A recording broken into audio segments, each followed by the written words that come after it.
Well, the World Bank has warned that if the country, that's Nigeria, fails to optimize its tax system and focus on other areas to boost its revenues, it will continue to record a deficit.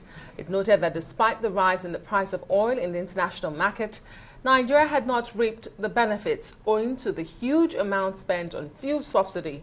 World Bank senior public sector specialist in domestic resource mobilization, Rajul Ashwasti, also revealed that Nigeria comes last in the average revenue to gross domestic product ratio of 115 countries.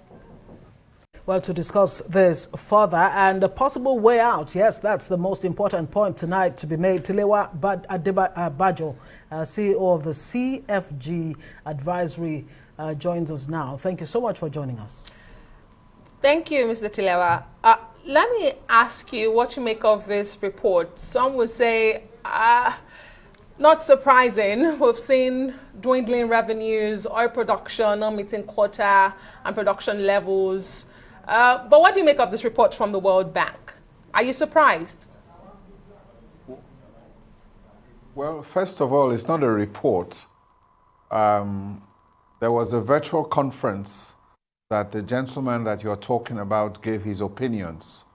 During this virtual conference, he made reference to a lot of what you were talking about. The World Bank has already done their reports for Nigeria, and they've already made their projections on our economic growth. But it's quite interesting that we don't need to wait for the World Bank to tell us what the problems are in this country. We have a lot of capable people in this country that are understanding what is going on in this country and what the present economic situation is. And I think, as your colleague said in the beginning, the most important thing is what is the way out? And what are we doing to resolve these issues? The gentleman from the World Bank has raised some very critical issues about the fact that oil prices are trading over $100 a barrel and Nigeria is not seeing a windfall. And we have serious structural deficits within our fiscal system. And right now, our monetary policy is going towards a point of misalignment.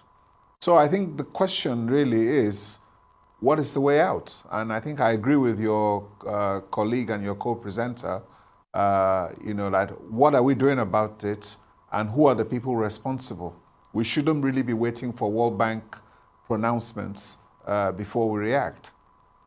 I'd like to quickly pose, what exactly is the way out? I mean, the World Bank says Nigeria faces an existential problem. How bad really is it? I went ahead to talk about, the need to reform the tax system, and of course diversify the revenue for the economy to grow.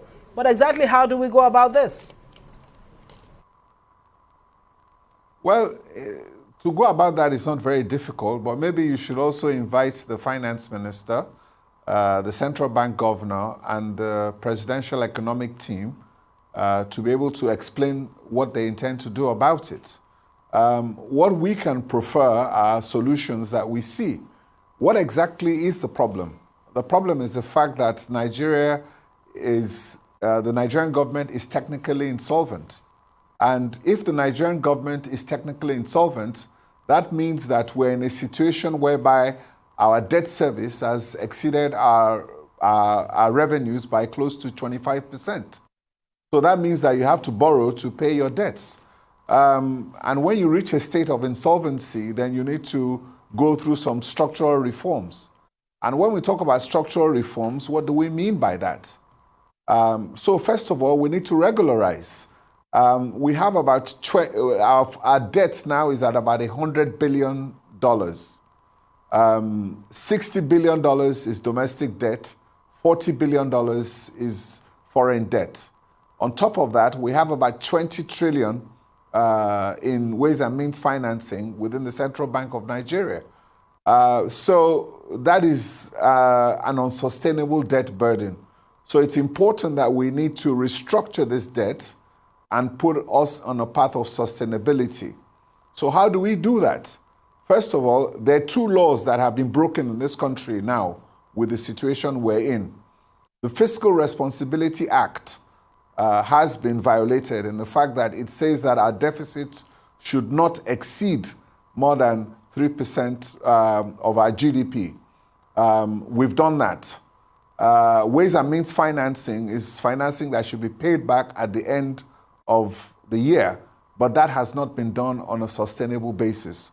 So we need to address the violations of the CBN Act, and we need to address the violation of the Fiscal Responsibility Act. That is number one, because we're breaking the law in terms of the situation we're in, because these laws were designed to help protect the system. And if we have exceeded those laws, we need to call an emergency economic summit to address the issues, and then we need to approach the Parliament or the Congress or the House of Assembly and the Senate that they need to look at these laws and they need to understand what the situation is and what we can do about it. So I think it's important that we call an emergency economic summit to be able to address these issues and to be able to explain why we're in violation of two critical laws that are supposed to protect the fiscal responsibility of our economy. All right, Mr. Tilewa, despite surging or appreciable level of oil prices, Nigeria has failed, to benefit from this period. And from all you have said, it looks like it should no longer be business as usual. But we are here still pussyfooting on the issue of subsidy removal. Well, we're spending $10 billion on subsidy this year. And it's money that we could use to do other things. And obviously, the government can no longer pay its services debts because it's not making enough money even to... So how does the government now pay salaries and not to talk about capital expenditure? So if 112 or 125% of your revenue is going towards debt service, then how do you now focus on your recurrent expenditure, which is to pay salaries, and then not to talk about your capital expenditure? So are you going to be borrowing to do that? So we're in a crisis of sorts, and that's why I said it's important that we understand how we're going to restructure this economy, and we need to call an emergency economic summit to be able to address these issues because they're very critical in terms of sustaining our economy. Yes, oil is $100 a barrel. Even to make matters worse, the Minister of State for Petroleum, OPEC quotas are 1.8 million barrels a day, but 400,000 of those allocation is being lost to theft. So we're only able to recover about 1.4 million barrels a day. So not only do we have an issue with that, but our production is there.